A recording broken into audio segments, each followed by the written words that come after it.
Welcome to the Exploring Unschooling podcast. For countless parents, the journey to unschooling has redefined childhood and transformed their family relationships.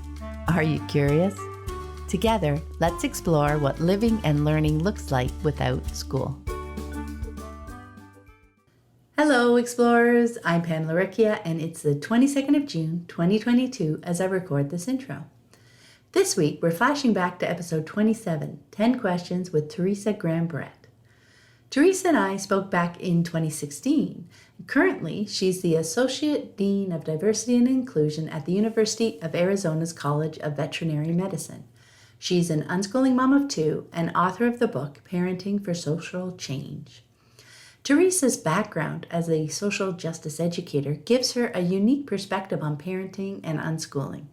We talked about adultism, the conventional controlling parenting paradigm, screen time, and ways to move towards a more respectful, supportive parent-child relationship. Teresa shared so many stories from her unschooling journey and many profound realizations and aha moments.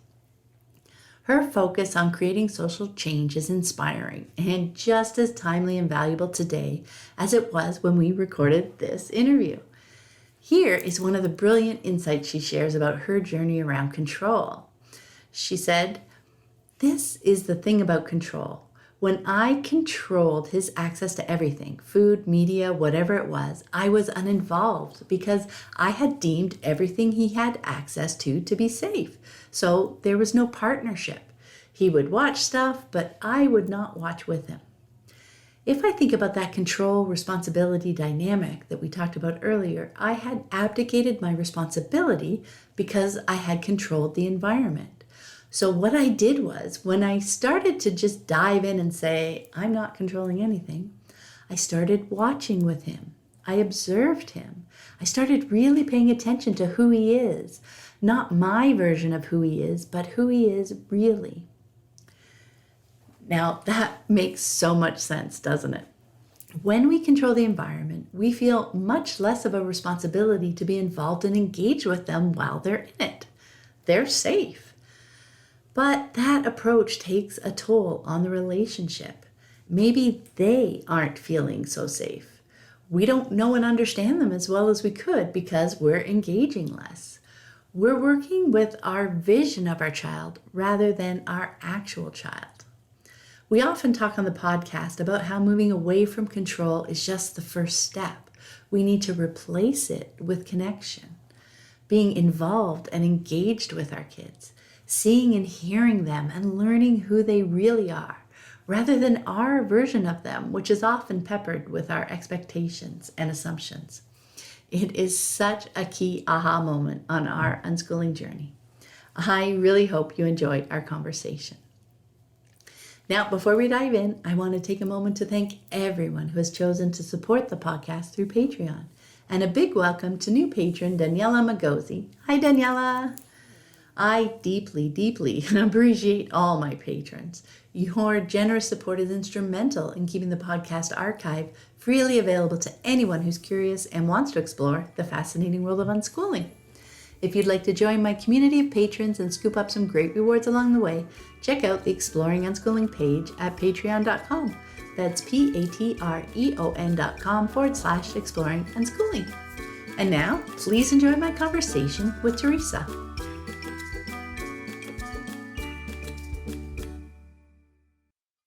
Hi everyone, I'm Pamela Riccia from livingjoyfully.ca, and today I'm here with Teresa Graham Brett. Hi Teresa. Hi Pam. It is so great to have you on the show. Well, I'm thrilled to be part of it. Yeah, yay! You've been on my list for a long time. It was nice to, I saw you at the Childhood Redefined Summit, and it was great to connect with you again. It was wonderful. I really enjoyed that weekend, and it was a good time for me to reconnect to all the things that I want to be doing as well. So it was great. Oh, that's awesome. Just as a brief intro for everyone, Teresa is an unschooling mom to two boys, Grayson and Martel, and she has over 20 years experience as a social justice educator. She brings that knowledge and passion to her understanding of parenting and parent-child relationships and to the unschooling lives of her two boys. She's the author of Parenting for Social Change, in which she walks the reader through the transformative journey from controlling parenting to supportive parenting. She's also the editor and writer for the Kindred community and co-founder of the Alliance for Parenting Education in Africa. So I have 10 questions for you, Teresa. Let's dive in. Great. Yay. The first question, can you share a bit with us about you and your family and how you came to unschooling? Absolutely. So our family consists of myself and my partner, Rob, and then Martel and Grayson, who, when we're recording this, Martel is 14 and Grayson is 9. And then we have our furry friends and family members as well, who are an important, especially to Martel and Grayson, very important part of their lives. Of course, they're important to us too. And so we came to unschooling really as, I was one of those people who, when we decided to get pregnant, I spent a lot of time reading, researching. I'd come across unschooling at that point, probably through, I think it was some of Jan Hunt's work, and, knew that it was out there. And Rob and I had always talked about the possibility of homeschooling, given both of our experiences in institutionalized educational systems. And so that was sort of always a possibility out there. And then Martel came into our life, and I just, we did attachment parenting, all of that sort of thing. But as he got older, between probably around 2, which is when so many of us are challenged for the first time, besides the lack of sleep, but when they start to really begin to, in so many ways, share their voice with us in a much louder way once they're walking and, moving about in the world. And then we're like, oh, I can't control what you do by picking you up and carrying you everywhere. So, that really, was a challenging time. And then it was probably about when Martel was 5, I just found myself starting to control more and more. I was always fearful. If I look beneath the surface, I thought I was doing all the right things in terms of we're having healthy foods and we're doing all the right things and we don't have plastic toys and, no sugar, and he only watches PBS. So if I was one of those parents who really believed so deeply in all the things that I had read about in mainstream media about what was going to make, for a healthy childhood. Yeah. Martel was about 5, and it was at that point where Rob just happened to take a video of me interacting with him. I was pregnant with Grayson, and Martel, probably 4.5, said something to me, and Rob was thinking, oh, this is a happy family video around the holidays. Instead, it was a wake-up call to me, and I watched it later, and I was shocked by the level of disrespect and disregard with which I treated him. I mean, it was really just a huge slap for me to say, wow, the things you said you weren't going to do, you are now doing. And the ways that you say, well, if you don't talk to me in the right way, I'm not going to listen to you, which I had never thought I would be that parent. But all the things I'd learned from my own parents, from society, about what my role should be as a parent, all were there, whether I knew it or not. And I just didn't see it before. So that was just a big wake-up call. And I said, this is not right. And I started diving in and really trying to figure out how I was going to shift. And I was also frustrated, and I was feeling a lot of things in terms of conflict in our relationship. I came back to radical unschooling as a result of kind of coming back into, what am I going to do this differently? Because this is not who I want to be as a parent. And that really just then moved us straight into, we just went right into radical unschooling. We're not one of those families that said, okay, we're going to say yes a little more often. We were like, throw it all out, go in, do it, which I don't necessarily recommend for folks, but it is what we chose to do. Well, I guess, yeah, once you saw it, that was a big shock for you, right? So you wanted to attack it on all sides right there. That was it. I was like, this cannot continue. I cannot be this person. So whatever it is I have to do it in order for him to be whole. Like, I saw the childhood I had, and I was like, no, it can't happen. It cannot happen. Yeah, and I have a couple of those videos lying around too that when they go on, it's like, oh, I can't watch. I mean, I know it's part of the process and that's how I learned. And really it is a great way to see, Hmm. and because you know what was going through your head at the time, but that's kind of irrelevant because you see what the interaction itself was, right? Right, right. Our intent is one thing, and then our actions are another. Exactly. Yeah. Uh, a quick little update on your kids, I would love. I was wondering if you could just share a bit about what they're interested in right now and how they're pursuing that, and maybe how that interest came about. Sure, sure. Well, as soon as we were ready to dive in to radical unschooling, then we kind of let go of a lot of things. But right now, so they have both have learned so much from internet access and media access and computers. So they're still very much using computers as their one tool that they use to access the world and learn new things and learn all the things that they're learning, as well as their friendships. But Martel, who's 14, he is very much into, he has friends that are across the United States, across the world. He talks a lot with them through Skype, interacts with his local friends on Skype because sometimes their schedules don't mesh and they can't get together. But he does a lot of gaming. He's starting to explore a little bit of coding. And he also is just a huge animal lover and connects with Sage and Chester, our dog and cat, and loves to take walks. And just we last night we went to see Miyazaki's Totoro. It was playing at one of our local independent theater. He's still into those things as well. So that's really what he's doing. He's big into gaming and gaming with his friends who are all across the world. So that's kind of what he's doing. Um, and that really just developed over time as we released control and let him pursue the directions he was interested in. He went through his Minecraft phase. He went through many phases of exploring the computer, and that's what he's doing now, and continuing to do. Grayson is he he's very much interested in animals and dinosaurs and nature and plant. And we happen to live in the Sonoran Desert. So we're like on an acre and a quarter. And so there's a lot of time spent outside digging. Mud is a great thing. And, um, having his friends over and building rivers. It's funny, we build rivers, but it's in Tucson. And, we turn on the hose a little bit and that makes a river. Yeah.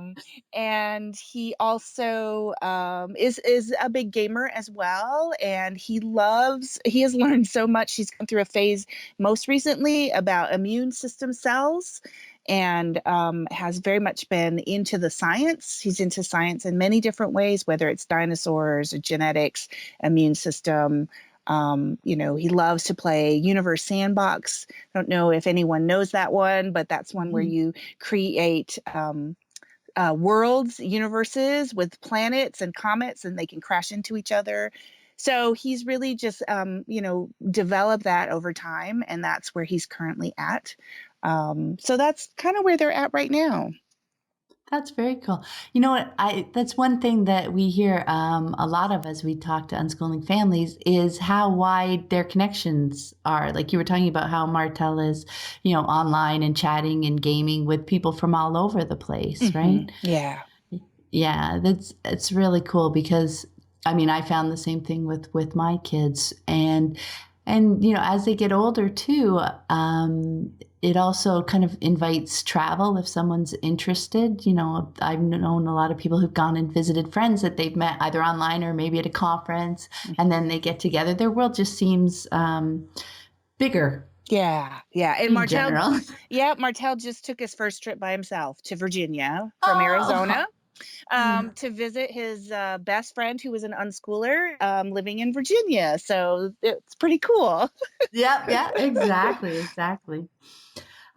Question number 3. You have written on your blog about the concept of adultism. I was wondering if you could explain how you define it and give us a couple of examples. Sure. My definition of adultism comes really from other writers, people that I had read, and I came across it initially from Barry Checkaway, who I actually knew when I worked at the University of Michigan, and he did a lot of youth work with teens and youth. And it was what I read of some of his work that really primed me to be thinking about it more, and then I've been influenced by others as well.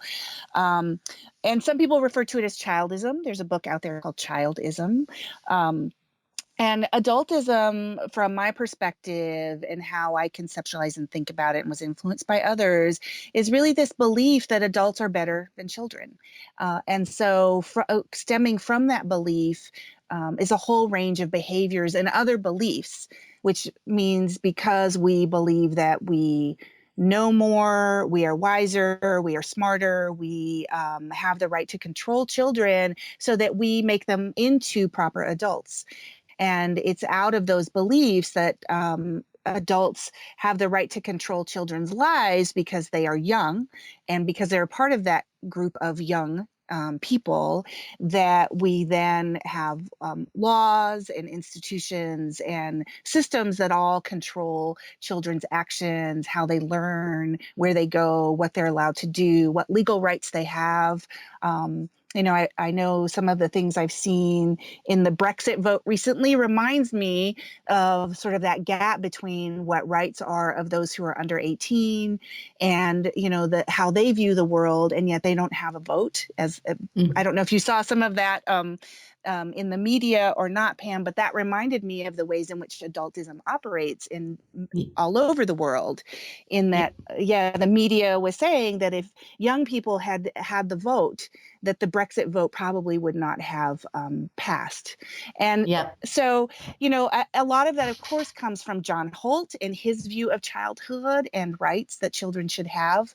And so the adultism is really that belief that we should control children because they need external control in order to develop properly.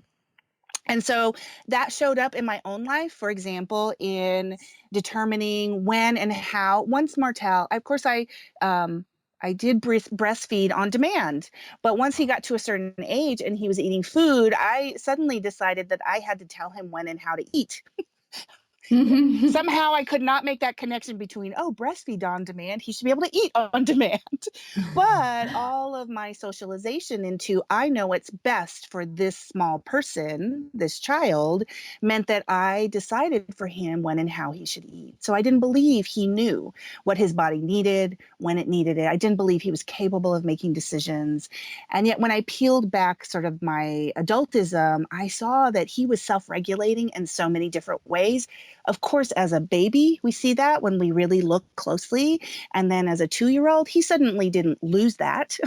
He was still able to do it, but I decided he wasn't capable of doing it. So for me, that adultism showed up in controlling food, controlling access to media, controlling sleep, which you really cannot control, but somehow we believe we can control it. All of those things for his own good, because he was not capable of making those decisions, or what he believed had no place in the conversation, because certainly parenting is a conversation. It's a relationship. Yeah. I think that's something that's such a huge piece of the deschooling phase of the journey, is you gain the ability to see your child as like a real person who has all those abilities. Like you said, you saw that when they were young. You don't realize how much of our own socialization has taken away that kind of personhood, right? It has. So yeah, I think it's a great, for me, one filter that really helps is trying to get rid of the idea of seeing children as adults in training, yes, as you mentioned. Yeah, because that really makes it more obvious, the implications of that perspective, because you're not seeing them as a child themselves. You're seeing them as what they're going to be in the future. So you're not concentrating on what they and who they are today. So I was wondering if you had a tip or two about how we can start to move away from that perspective. Yeah, I think, um, so much of my own journey, and when I talk with other parents about their journeys and try to support people in the direction they're trying to go in around letting go of control, because that's really, I end up working with a lot of parents who are similar to me, very controlling. And under that control is fear. Fear Yeah. that they're not going to grow up properly, fear of the future, fear of who they're going to be, which is fed by all the dominant messaging and narratives in our societies and cultures. And so I think that one of the ways that I began to kind of, I guess, deconstruct, that is a better word for me. Like, how do I dismantle these beliefs and ways of thinking? Like, it's really this frame of reference or worldview that children Mm-hmm. have to be trained up as adults. And so once I began to, in some ways, Pam, this may sound abstract, but I began to see it as like this window through which I was seeing the world, and that I had Mm-hmm. the capacity to look out a different window. In my, if I think about my house, there's different Ah, views, right? yeah, yeah. So we may say, well, this is the only view. Well, it's really not. You go to the west side of your house, it looks different than the north side of your house when you look out the window. So if we merely see it as like, oh, that's one way to look at the world, what's a different way? That's one way to look at the child, what's a different way? And that often all the things I was afraid of, like when they were younger, they would fight. Siblings fight. Maybe Yeah. that's not true. In my family, right? That's a frame. A frame of reference is siblings fight and they have trouble. That's a frame of reference. Even my saying that, right, is a frame. Mm-hmm. So it's like Yeah. even those statements, like that's the beginning of like taking it apart. Like, oh, siblings fight, boys fight. Really? Okay. So let's step back from that and say, well, do boys really all fight? Do siblings always fight? Is it my projection of what I think they are supposed to be doing that creates that view? And so it began with when I would say those sort of declarative statements in my head or out loud, you always do this. Then I began to say, does that always happen? Is that always the way it is? And so part of my way of moving away from adults in training was to begin to first just say, I can choose a different way of looking at this. Like I have the power, which is right, which is what I've given up. I'm going to accept everything that I've been told, but I have the power to look differently. What else might be going on? So I often wrote those questions on Post-it notes around my house. What Yeah. else might be going on?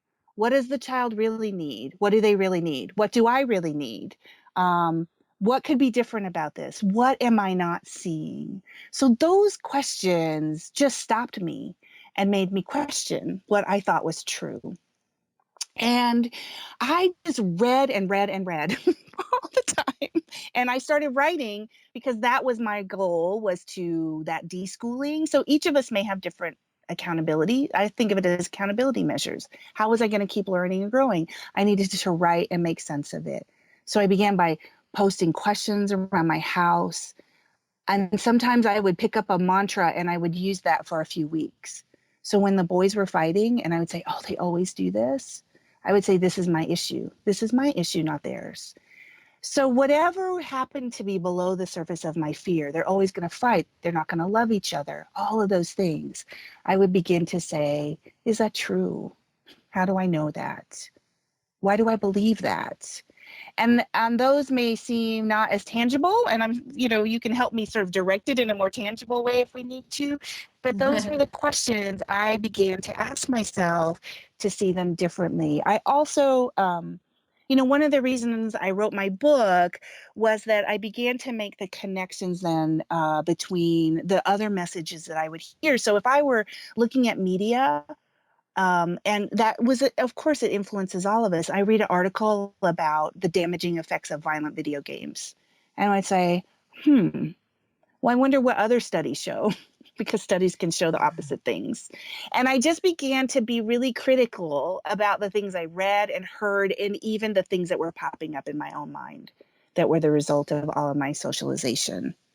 hmm For me, some of the biggest clues, like you mentioned, were if I heard myself saying a phrase or a sentence that had the words always or never, Hmm. because that was always a nice trigger, because I quickly came to see that those were just generalizations, and that meant I really hadn't dug in enough to see what was actually happening. Hmm. And yeah, and I mean, it's hard to go beyond more general questions, because it really depends on the person, right? What they've grown up with, what assumptions they have come to carry with them, and it's also about the unique children that they have, right? I Yes. think, yeah. So I think what I like, there's a book I read a while ago. It's called The Obstacle is the Way by Ryan Holiday.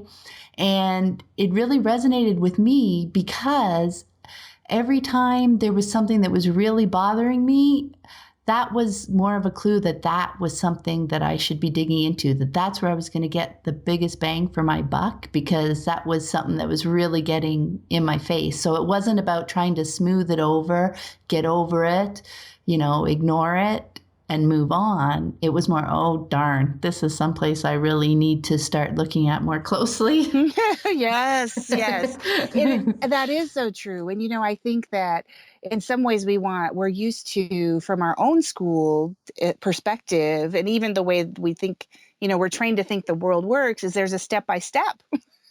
Yeah. Right. And if I do Yeah. A, B, and C, that's what we learn in school, then it's going to get me this result. And then we become parents and we know that's absolutely not true, because each child is different. And then our own issues are different. And so I think you're right that I often write about that as the children are the mirror. Hmm. That's all they are to me. Show up. Yeah. Oh, wait, It's I'm triggered. Oh, I got some work. I got to go back and do some work.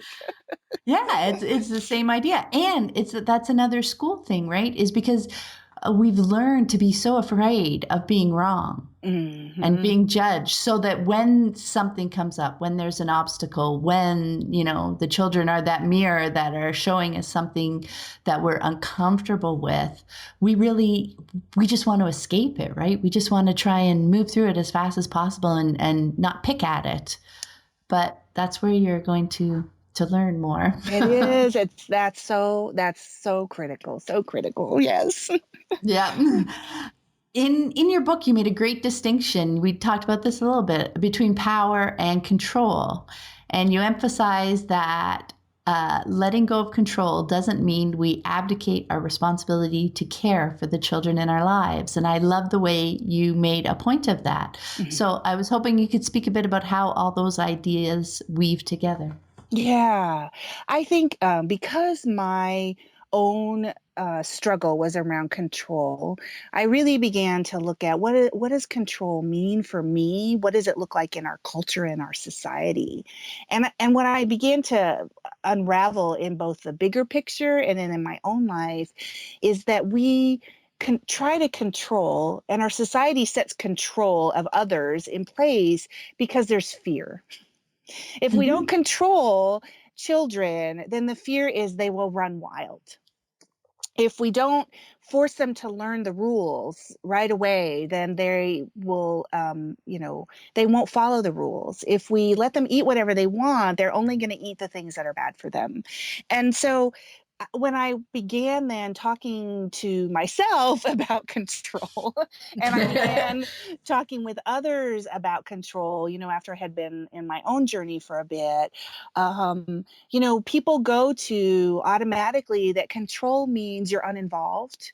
Letting go of control means then you're uninvolved, that you are then neglectful, that means you're not a responsible parent, because all the messages we receive about being a responsible parent means we control their food, we control their media access, we control their learning and how and when they learn. And that's what a good parent is. We make sure they do their homework, they go to school, they do all the things that they're told to do and that we're told to do. And so, in fact, being responsible for the care of a child doesn't require control. It doesn't require control. It requires being in connection and being a partner and being a facilitator. And that, of course, the one, Pam, I'm sure you hear this too, as you talk with parents who are maybe at the beginning. We're all at the beginning of our journey on certain parts. We're always all beginning in our own pieces. But I know there's one in particular, especially with young children. Well, if the child is going to run across the street, do you ever stop them? And of course, you physically control children who are crossing the street, who are running across the street and a car's coming. That goes without saying.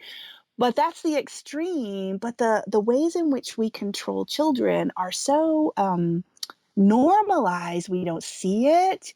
And yet what we do, and I know I'm sort of ranging far from maybe all of what we started with, but what we do as a result is that it's in some ways both harder and easier to just maintain control. It's easier because we then don't ever question the need to control, and we don't have to face our own histories and our own experiences and what we believe. It's harder in that the control mechanisms that we put in place as parents damages the relationship and pushes children to rebel or shut down or have really experiences that are really harmful to them. And so, we think that's the easier path. And it's only easy in that we can avoid some things, and yet, below the surface is all that harm. And so when I think about what it means to be responsible as a human being, what I feel like responsibility is in my relationships with children is really about knowing who they are and supporting that and creating the environments for all of us, really the whole family, but for them in particular, because I have more power from a societal perspective in which they can find who they really are. They can find their unique gifts. They can fail. They can explore. They can do all the things that we all do as human beings. And that's more responsible for me than just sort of accepting that control is the way that I have to do that. I know that is such a great point. And I think that is, I think that's, we were talking about people newer to unschooling, because that kind of relationship with another person of support and connection is quite rare. So I think, they don't know, they hear don't control. They don't know what to replace that with, right? So that's why it's like, well, then do you let them run out on the road so that they learn when they get hit by a car? No, that's not the point. There's so much more that you can use or be in relationship with them other than a control-based relationship. And yeah, I think that's what we spend a lot of time chatting with newer people, how they can connect with their child, how they can support them, how they can, just be with them, just be, right? Because and that it's in that being with them, that's where you start to see that they are actually capable human beings in their own right. Right? Yes, they're not adults in training. Yeah. They think, they make choices. They, how a toddler learns how to walk, right? I mean, they keep picking themselves up. They keep trying. They see what obstacles are in the way. They just keep going and keep going. And that your child, no matter their age, will take that same process. There you go. Yes. That learning process, that's a human learning process, right? And when you're not controlling them and trying to, fit them into, here's what our school learning process, which is really more of a teaching process than it is a learning process. It's focused on being able to teach that certain set of curriculum to a large number of kids over a certain number of years. That's focused on the teaching, not on the learning side. So when you take away that teaching or that control piece, there is a whole bunch of learning and connection and support and everything that can replace it. That's beautiful. Yes, absolutely. Yeah, we just keep getting excited. Yeah, we'll say that.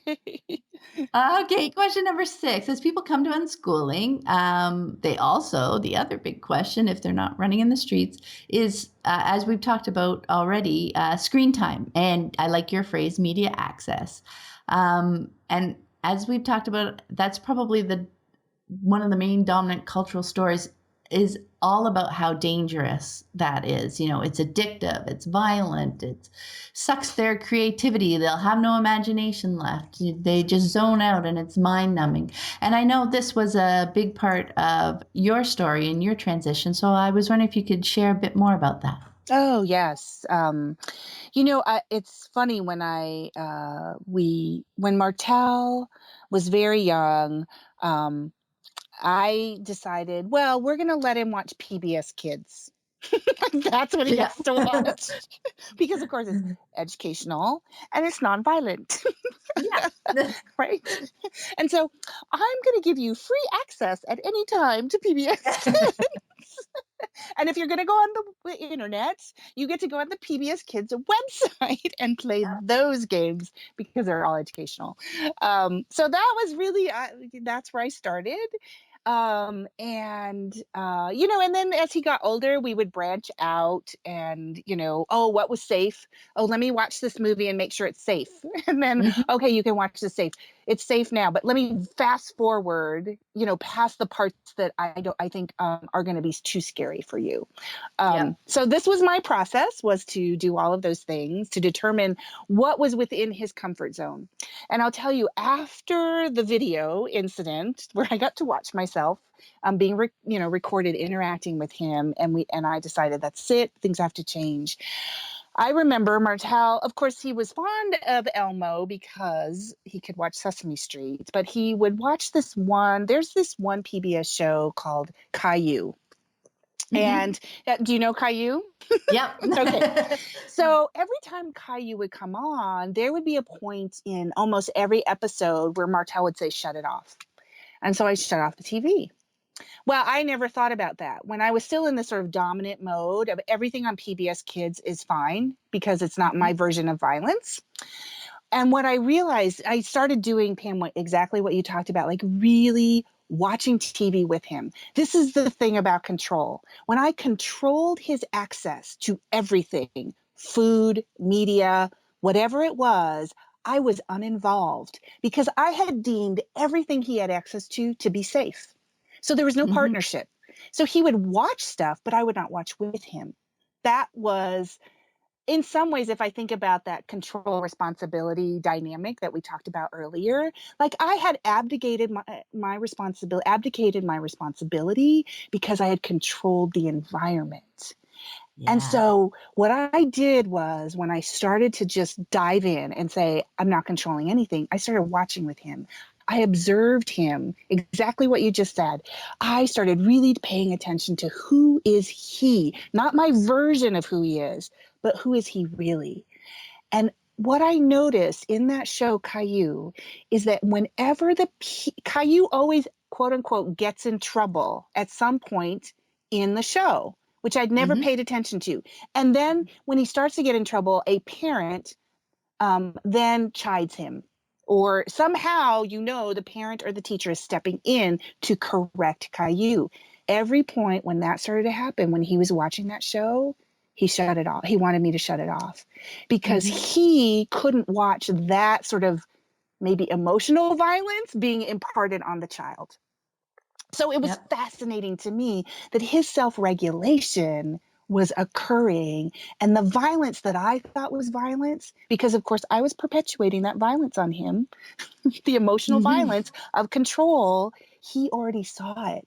And that blew my Yeah. mind, Pam, because I was like, wow, what did I refuse to see before that I can now see? So my conceptions about what I thought were safe were so different. They met this narrative, this societal expectation. But what he needed was for children to be emotionally and, of course, physically, but free and safe. And so the violence he saw was not the violence I saw. So that, if I could point to one thing that so expanded my view of media access, that was it. Yeah, I love that piece where, you think you're being a great parent by controlling their access, but what it does is those rules, you end up relying on those rules so much, you just, leave them on their own to do everything. You stay within these rules, you're safe, Yeah. and I'm a good parent. Yeah. And that's it, right? Yet, Yeah.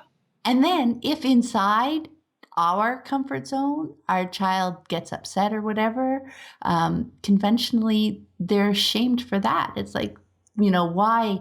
Don't worry about that. That's okay. You shouldn't be scared about that.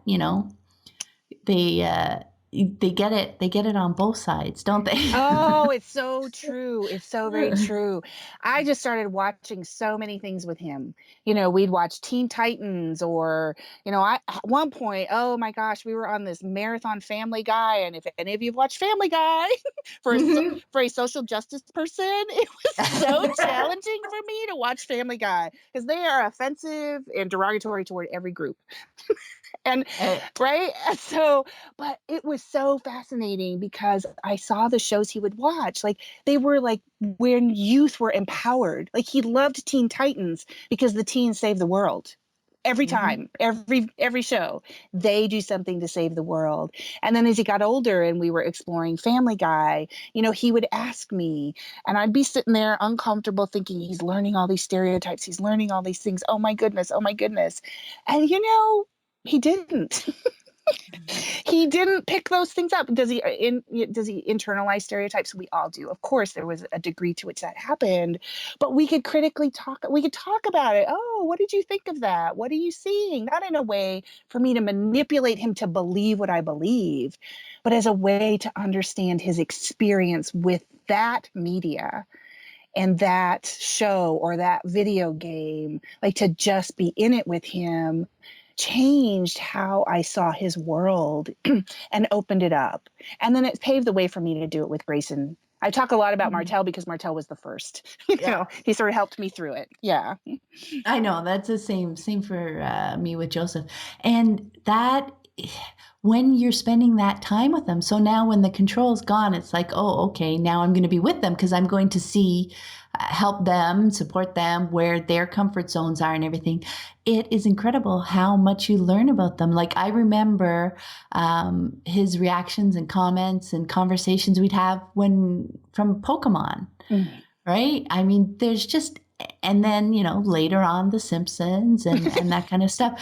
The conversations are just incredible. It's yet another brick building, that whole foundation where that this is an intelligent being. They're bringing stuff in, they're processing it, they're thinking about it, and you're conversing with them about it, right? And you see the learning right in front of you. Yeah, it's amazing.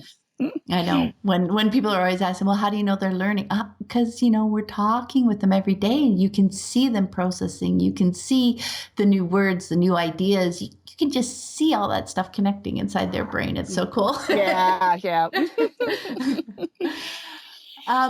You identify a number of tools that parents can use as they shift from controlling parenting to supportive parenting. And there are 3 I thought I'd pick out that I'd love for you to touch on. They are accepting our feelings, mindfulness, and awareness. So I was hoping you could describe what those are and a little bit about how we can shift away from the impulse to control in those areas. Great. I think I'll start with the feelings, accepting our feelings. I think as I really dug in to try to figure out why my first reaction was to control, I really had to look and understand that, in my own childhood, and frankly, for most of us, we're seeing generations now of unschoolers, right? Adults Mm-hmm. who are now having children and, or who grew up in that way. But the vast majority of us grew up within controlling systems and family structures and relationships. That's just the way the world has been. Um, Mm-hmm. and so, one of the things that I realized, my struggle to control, when I was in the need to control, underneath it was really a fear and a feeling of not being safe. That Yeah. when things are in control, we feel safe. Oh, it's all under control. We're good. All right. I don't have to worry about anything. Yep. How many times have I said that to myself? Still say it to I know. myself, right? Okay, everything's under Yep. control. I can go do this thing. And so when I then began to say, well, why is it control equals safety? And then I began to understand that we learn lots of messages, and I learned them too in different dynamics in my family. That when the adults around me were out of control, like they were yelling and upset, I did not feel safe, right? Mm-hmm. Yep. Yep. When things were volatile or people got mad about the dishes or whatever it was, I was like, "Ooh, I'm going to go hide because that's easier and it's safer if I'm, you know." And we also get these messages growing up that about our emotions. So you mentioned this earlier. The emotion that wasn't allowed in my family, this is where it's unique to each person, right? Your own Yeah. family experience. The emotion that wasn't allowed in my family was anger. I couldn't express anger. Even though all the adults around me expressed a whole lot of anger in not very healthy ways, of course, I couldn't Mm-hmm. express that same anger. And sadness, like neutral and slightly happy were good. Like that was the range of Yep. acceptable emotion. Not too happy, because then that's uncomfortable for my Yeah. parents. So you could be in this one range. And so what I learned then was to push down feelings of sadness and feelings of anger. And because the adults around me, when they expressed anger, it wasn't safe. It was a volatile situation. What I learned then is anger results in harm. So my own anger became my enemy. So when anger would well up in me, I would push it down. And then if it burst out, at some point it's going to burst out. The more you Yep. try to control it, it's going to come out. Then my feelings of guilt, I would beat myself up. I would tell myself what a horrible parent or person I was. I punished myself as much as I was punished as a child. I learned to punish myself. So the accepting my feelings, and for each of us, it'll be different what those feelings are. Accepting those feelings as part of the human experience and saying, I feel angry. That's not a bad person feeling. I'm not a bad person because I feel a feeling. I'm not a bad person because I feel sad, because I want to cry. It is the full range of human experience. And what I learned was, I think you said this about discomfort, about when something's triggering you or making you uncomfortable, that's the sign for you to go Mm-hmm. in. Yep. I had to learn that accepting anger and moving toward my anger, saying, I can go and be angry and feel that, and I'm safe and other people will be safe. It's okay. Mm-hmm. I can explore where that anger comes from. I can understand anger, and anger can be a friend. Anger can be something that tells me something about myself. So accepting those feelings that had been punished when I was a child was such an important part of my own process. So for each of us, it's going to be different what those feelings are, but we deny all of those that we learned were bad in our families or in our schools or whatever it was. So I I think, know I was just gonna say it's such a huge piece of our own growing self-awareness, right? And nothing triggers us to start developing that as coming to unschooling, yes, right? yes, yes.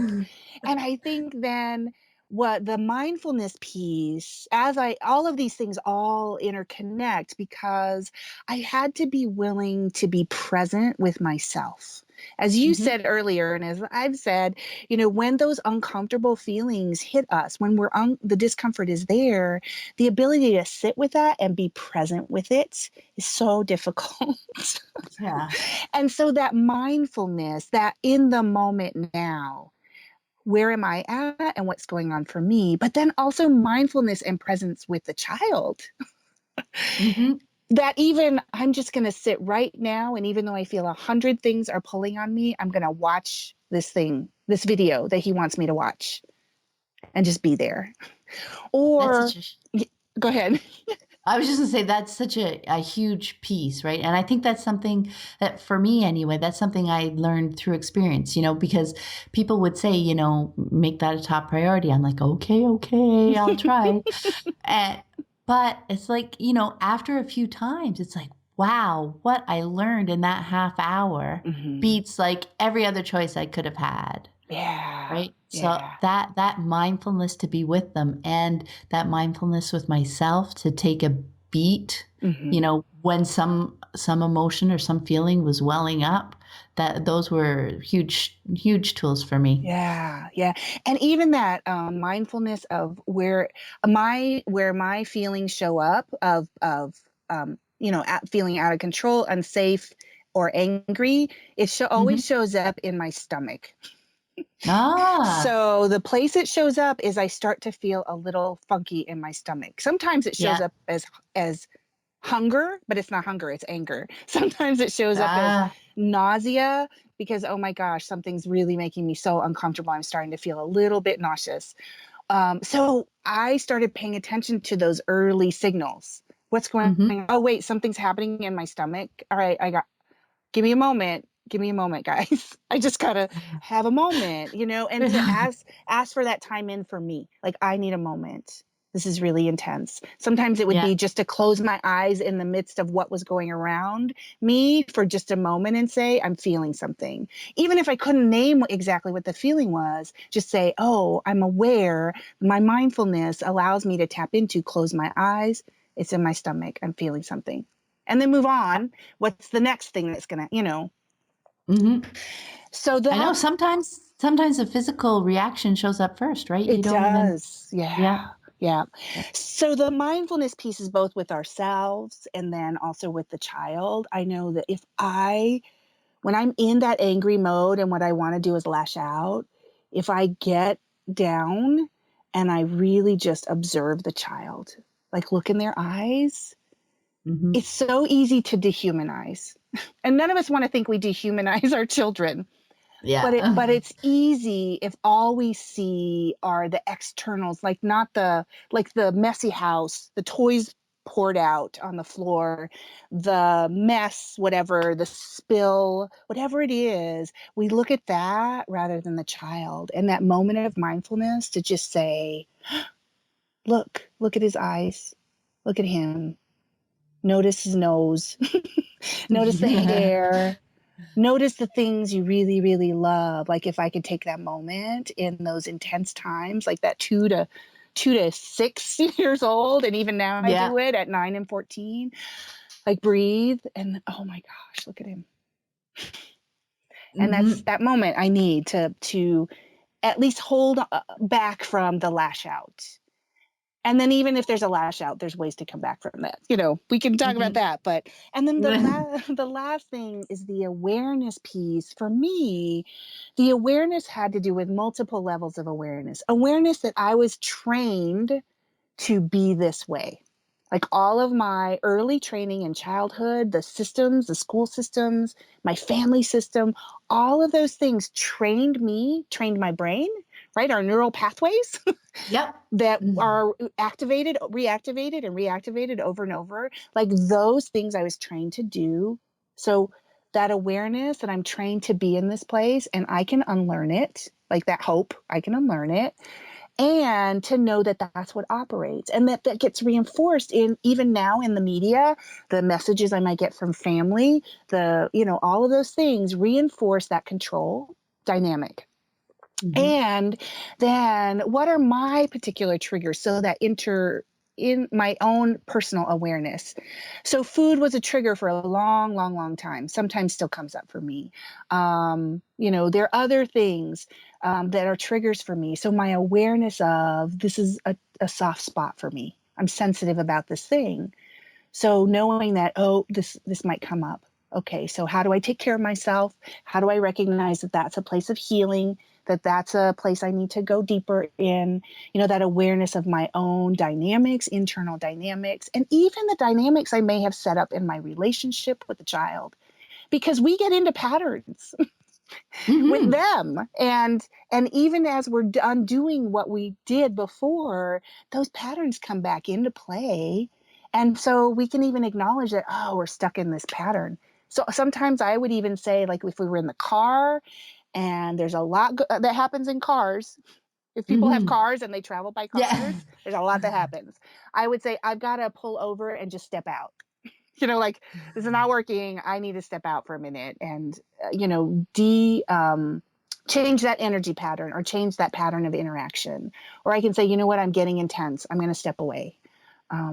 So those things, that awareness at systems and maybe my history level, how I'm trained in those ways, and then what are my own particular triggers, and then the awareness of the child. So each of them are so different. The things that I could say to one, I can't say to the other. So the things that hurt one much, much more are very different from the things that might hurt the other one. The ways in which Martell needs me to reconnect after I've maybe, lashed out or lost it or gotten upset or intense about something are so different from the ways Grayson needs me to reconnect and apologize. So that awareness of what do they need from me, and did I even hurt them? Maybe I didn't. And it's just me, Exactly. Sometimes so much is caught up in our own history, right? As you said, it's totally individual with each child, and our children, as they get older, they get to know us too. Mm-hmm.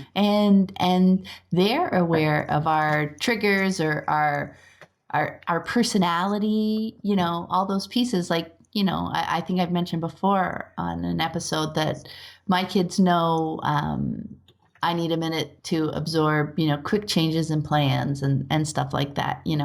I have to kind of process through that. I can't really just go, hey, cool. So they are happy to give me that beat. Mm-hmm. Hey, mom, I'm thinking about this. Can you think about it? And I'll come back in 5 minutes or whatever. The same way. And that's all learned empathy and relationship skills because of the way we've treated and supported and respected them too, Mm-hmm. right? Yeah, yeah. Well, Yeah. I know. it's a beautiful thing. Yes. There's a short quote from the book that I wanted to share. You write, by the simple but often challenging act of redefining our relationships with children, we can begin the process of creating profound social change. I was hoping you could talk a bit about the social change aspect. Yeah. So much of my work prior to becoming a parent and what I still do now is around it was working with college students around understanding the dynamics of racism and sexism, just oppression in general, heterosexism, homophobia.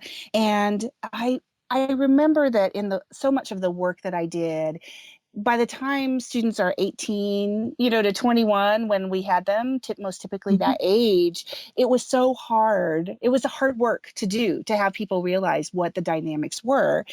And then when I started to do my own work as a parent, because what I realized was that even though I was out in the world advocating for equity and justice and a respectful treatment of others, no matter what group they came from, and an understanding of that, I didn't see the ways in which my treatment of the children in my life, which was about power and control and domination. I mean, power over, not power Yeah. with, but power over and domination, trained them to believe that human beings have the right to control and dominate other human beings.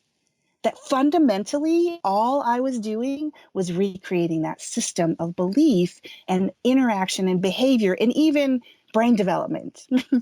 So, Yep. because children learn in relationships, brains develop in relationships. So, dominance and power over and controlling others then becomes the norm, not only from a societal perspective, but internally and even in the ways our brains process those relationships.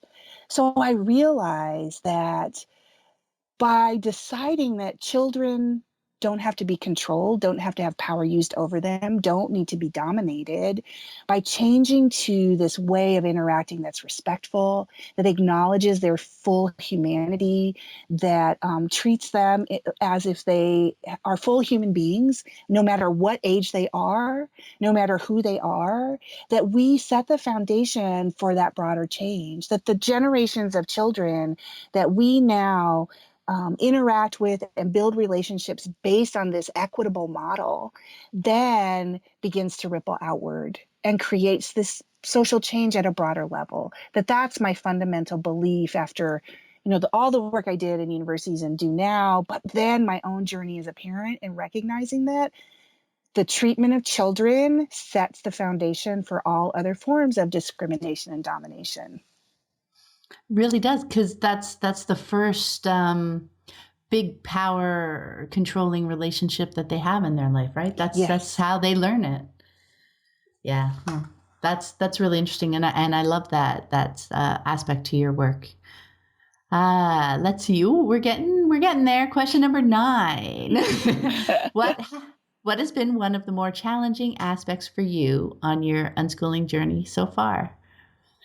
I think I talked a lot about that in some of the other questions, right? Because I think that, and this may answer our last question too, about what's most valuable. The most challenging and most valuable part of it was recognizing that I needed to change.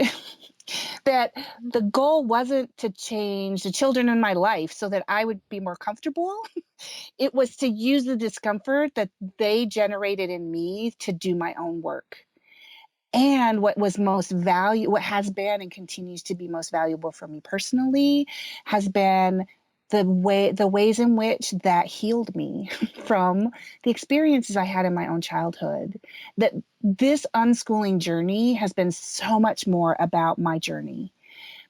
But I don't want to diminish, of course, the impact on the child, right? And the world that we create.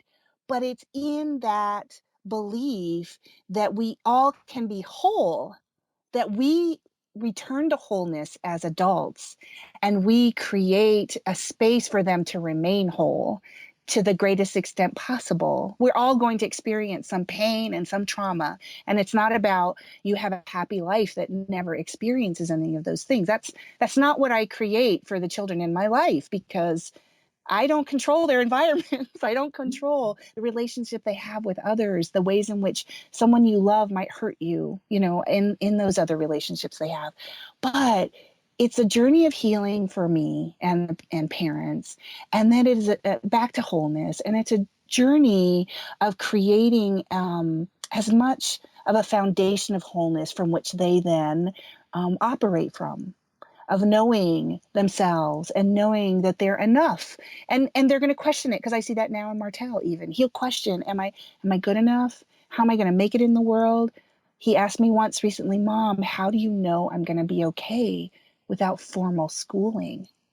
And so it entered into this whole conversation about all the things that I see in him, about the resilience that he shows, the ways in which he learns, the ways he perseveres, all of the things that I see in his day-to-day life that maybe he didn't see in himself when he questions, he hears from others. How are you going to make it? You're not even going to get a high school degree, all of that stuff. So that has been the most challenging part, is my own work, facing my fears, facing what I hid away. And it's also been the most valuable for me personally. And the relationships that I feel like I have, the ways in which I've learned to be humble and reconnect and, own and be accountable for my own behaviors, but also, come from a place of deep love for myself, and then that love translates to them. And it's just that's the journey I'm on. I'm still on it. I am nowhere near the end of all of that learning journey. Well, isn't that great? Because that you come to realize that it's about being human. It's not something that you just do for a certain number of years. It's life. I always, at the end, so often of my blog posts when I was writing, I would get to the point that at the bottom it would always be like, unschooling is life. It is. But I loved your point about your own healing being one of the most valuable outcomes, because we need to do that to create that environment for our children, don't we? That connecting, to be able to do that actively and be supportive. We really need to find our own place of comfort, don't we? Yeah. And we can be to ourselves the parents and the caregivers we might not have had, and the teachers we didn't have. we can be that now for ourselves.